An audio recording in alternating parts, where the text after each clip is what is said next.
Firaun terakhir, kebangkitan Cleopatra. Cleopatra Swiat Philopator, penguasa aktif terakhir kerajaan Ptolemaic Mesir, lahir pada tahun 69 sebelum Masehi. Dia adalah keturunan Ptolemy the Soter, seorang jenderal Yunani Makedonia yang mengangkat dirinya sebagai penguasa Mesir setelah kematian Alexander Agung. Silsilah keluarga Cleopatra rumit, ditandai dengan intrik, perebutan kekuasaan, dan hubungan inses, praktik umum di antara para penguasa Ptolemaic untuk mempertahankan garis keturunan mereka. Pada usia 18 tahun, Cleopatra naik takhta, memerintah bersama adik laki-lakinya, Ptolemy the Third. Namun, pemerintahan bersama mereka penuh dengan ketegangan dan persaingan, mencerminkan perebutan kekuasaan yang mengakar dalam dinasti Ptolemaic. Cleopatra, ambisius dan cerdik, berusaha untuk mengkonsolidasikan kekuasaannya dan mengembalikan Mesir ke kejayaannya. Mesir di masa Cleopatra adalah tanah dengan kekayaan dan pengaruh budaya yang luar biasa, berlokasi strategis di persimpangan Eropa, Asia, dan Afrika. Sungai Nil, sumber kehidupan Mesir, mengalir melalui jantungnya, menopang peradaban yang semarak yang telah berkembang selama ribuan tahun. Alexandria, ibu kotanya, adalah mercusuar pengetahuan dan pembelajaran, terkenal dengan perpustakaan yang luas dan atmosfer kosmopolitannya. Cleopatra fasih dalam beberapa bahasa dan berpengalaman dalam kenegaraan, memahami pentingnya diplomasi dan aliansi dalam menavigasi perairan politik internasional yang berbahaya. Pemerintahannya bertepatan dengan kebangkitan Roma, sebuah republik yang sedang berkembang yang memperluas pengaruhnya di seluruh Mediterania. Menyadari kekuatan Roma yang semakin besar, Cleopatra berusaha untuk mengamankan kemerdekaan kerajaannya dengan menjalin aliansi strategis dengan para pemimpinnya. Aliansi strategis Caesar dan Ratu Mesir. Pada tahun 48 sebelum Masehi, Julius Caesar, seorang jenderal dan negarawan Romawi yang terkemuka, tiba di Alexandria, mengejar saingannya Pompei Agung dalam perang saudara yang telah menelan Republik Romawi. Cleopatra memanfaatkan kesempatan untuk mengamankan sekutu yang kuat, mengatur pertemuan dramatis dengan Caesar, dilaporkan diselundupkan ke hadapannya dengan digulung dalam karpet. Caesar, yang dikenal karena kecerdasan politik dan kehebatan militernya, terpikat oleh kecerdasan, pesona, dan ambisi politik Cleopatra. Dia setuju untuk mendukung klaimnya atas takhta Mesir melawan saudaranya Ptolemy the Third. Aliansi ini menandai awal dari hubungan yang panjang dan penting antara Cleopatra dan Roma. Perang saudara Romawi meluas ke Mesir, yang menyebabkan konflik yang dikenal sebagai Perang Alexandrine. Caesar, dengan pasukannya, bertempur bersama pasukan Cleopatra melawan Ptolemy the Third. Perang tersebut memuncak dalam pertempuran Nil yang menentukan, di mana pasukan Ptolemy the Third dikalahkan, dan dia sendiri tewas. Dengan otoritasnya yang aman, Cleopatra menjadi penguasa tunggal Mesir. Aliansinya dengan Caesar, yang sekarang menjadi penguasa Roma yang tak terbantahkan, memberinya dukungan politik dan militer yang dia butuhkan untuk menstabilkan kerajaannya dan mencegah musuh-musuhnya. Aliansi ini juga menghasilkan kelahiran putra mereka, Ptolemy I Caesarion, simbol ikatan pribadi dan politik mereka. Caesar bagaimanapun berselingkuh di Roma dan sudah menikah. Dia kembali meninggalkan Cleopatra sebagai penguasa tunggal Mesir. Meskipun waktu mereka bersama relatif singkat, dampak hubungan mereka terhadap Mesir dan Roma sangat signifikan. Cinta dan Kekaisaran, Cleopatra dan Mark Antony. Setelah pembunuhan Caesar pada tahun 44 sebelum Masehi, Republik Romawi kembali jatuh ke dalam periode kekacauan. Mark Antony, seorang jenderal yang terambil dan salah satu sekutu terdekat Caesar, muncul sebagai pesaing utama untuk mendapatkan kekuasaan, bersama dengan Octavian, putra angkat Caesar. Pada tahun 41 sebelum Masehi, Antony memanggil Cleopatra ke Tarsus di Anatolia untuk menjawab dugaan dukungannya terhadap musuh-musuhnya. Cleopatra, yang selalu menjadi ahli strategi, melihat panggilan ini sebagai kesempatan untuk menjalin aliansi baru dengan seorang pemimpin Romawi yang kuat.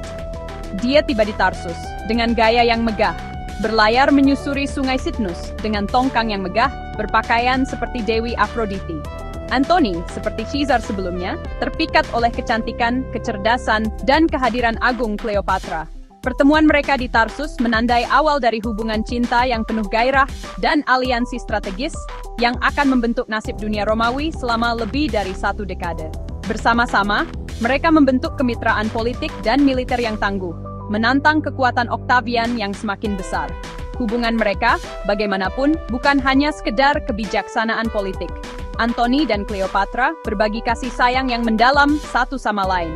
Sebagaimana dibuktikan oleh korespondensi mereka yang penuh gairah dan keputusan mereka untuk memiliki 3 anak bersama.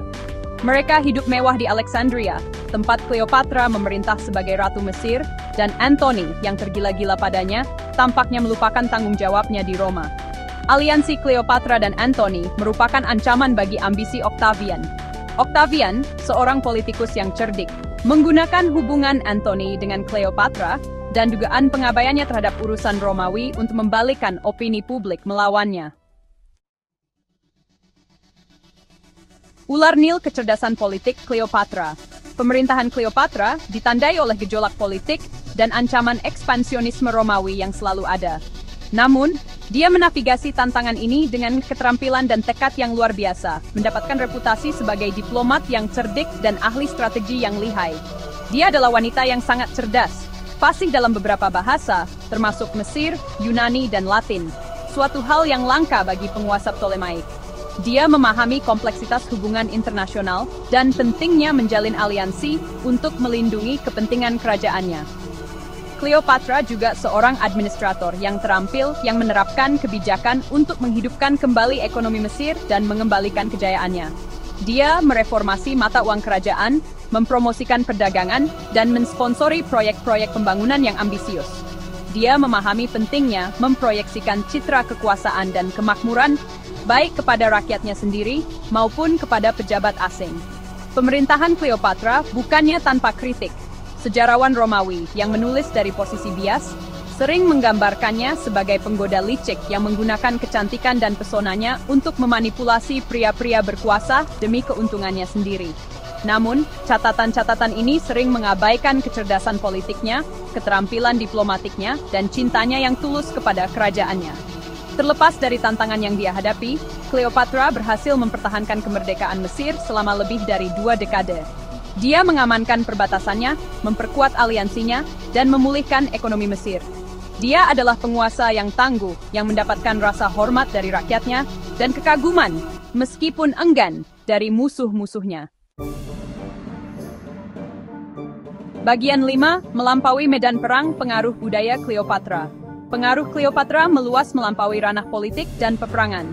Dia adalah pelindung seni dan sains, dan istananya adalah pusat pergolakan intelektual dan budaya. Dia memahami pentingnya mempertahankan warisan budaya Mesir yang kaya sambil merangkul ide dan pengaruh baru. Cleopatra sendiri adalah wanita yang berpendidikan tinggi dengan minat yang besar pada filsafat, sastra, dan astronomi. Dia dikatakan telah melakukan eksperimen dengan racun dan telah menulis risalah tentang berbagai subjek, meskipun tidak ada tulisannya yang bertahan sampai hari ini. Pemerintahan Cleopatra menyaksikan perkembangan seni dan arsitektur di Mesir. Dia menugaskan pembangunan kuil, istana, dan monumen. Banyak di antaranya menggabungkan unsur-unsur tradisi seni Mesir dan Yunani. Dia juga melindungi para penulis, penyair, dan filsuf. Berkontribusi pada semaraknya Alexandria sebagai pusat pembelajaran dan pertukaran intelektual. Citra Cleopatra sebagai ratu yang kuat dan memikat telah memikat para seniman dan penulis selama berabad-abad. Dia telah menjadi subjek karya seni, sastra, musik, dan film yang tak terhitung jumlahnya. Setiap generasi menafsirkan ulang kisah dan warisannya melalui lensa zamannya sendiri. Dari drama Shakespeare hingga opera Handel, dari lukisan Renaissance hingga film Hollywood, citra Cleopatra telah dibayangkan ulang dan ditafsirkan ulang tanpa henti, mencerminkan daya tariknya yang abadi dalam imajinasi populer. Bagian 6, perlawanan terakhir, kejatuhan Cleopatra dan Mesir. Aliansi antara Cleopatra dan Mark Antony pada akhirnya terbukti menjadi kejatuhan mereka. Octavian menggunakan hubungan mereka sebagai alat propaganda, menyatakan perang terhadap Cleopatra, membingkainya sebagai konflik antara Roma dan seorang ratu asing yang telah menggoda seorang jenderal Romawi. Pada tahun 31 sebelum Masehi, pasukan Octavian dan Mark Antony bentrok dalam pertempuran Actium yang menentukan, sebuah pertempuran laut di lepas pantai Yunani. Terlepas dari dukungan Cleopatra, armada Antony dikalahkan, dan dia terpaksa melarikan diri ke Mesir bersama Cleopatra. Menyusul kekalahan mereka di Actium, nasib Cleopatra dan Antony telah ditentukan. Octavian mengejar mereka ke Mesir, bertekad untuk menghancurkan saingannya dan mencaplok kerajaan mereka ke Republik Romawi. Antony menghadapi rintangan yang tak dapat diatasi, bunuh diri. Cleopatra menghadapi penangkapan dan penghinaan di tangan Octavian, juga memilih untuk mengakhiri hidupnya sendiri. Legenda mengatakan bahwa dia membiarkan seekor ular berbisa menggigitnya, lebih memilih kematian daripada penghinaan diarak di jalan-jalan Roma sebagai tawanan. Dengan demikian, pemerintahan Cleopatra dan dinasti Ptolemaic berakhir. Dengan kematian Cleopatra, Mesir, yang pernah menjadi kerajaan yang perkasa, diserap ke dalam Republik Romawi sebagai provinsi, menandai akhir dari sebuah era. Kematian Cleopatra bagaimanapun, bukanlah akhir dari kisahnya. Sebaliknya, itu menandai awal dari legendanya. Bagian 7 diabadikan dalam seni, Citra Abadi Cleopatra. Kisah Cleopatra, sebuah permadani yang ditenun dari ambisi, cinta, pengkhianatan, dan tragedi, telah memikat imajinasi selama berabad-abad. Citranya, baik dalam kehidupan maupun kematian, telah ditafsirkan ulang dan dibayangkan ulang tanpa henti dalam seni, sastra, musik, dan film. Dari patung marmer Romawi kuno hingga kanvas para master Renaissance, dari pahlawan wanita tragis drama Shakespeare hingga ikon glamor sinema Hollywood, citra Cleopatra telah melampaui waktu dan budaya, menjadi pola dasar kekuatan wanita, daya pikat, dan tragedi. Kisahnya, yang dipenuhi dengan intrik politik, hubungan cinta yang penuh gairah, dan pembalikan nasib yang dramatis, telah memberikan bahan bakar tanpa akhir untuk ekspresi artistik. Dia telah digambarkan sebagai penggoda yang licik, pahlawan wanita yang tragis, ahli strategi yang brilian, dan ibu yang berbakti, seringkali mewujudkan banyak aspek dari kepribadiannya yang kompleks dalam satu karya seni. Citra Cleopatra telah dibentuk dan dibentuk ulang oleh kepekaan budaya dan artistik dari setiap era yang telah berusaha untuk menggambarkannya.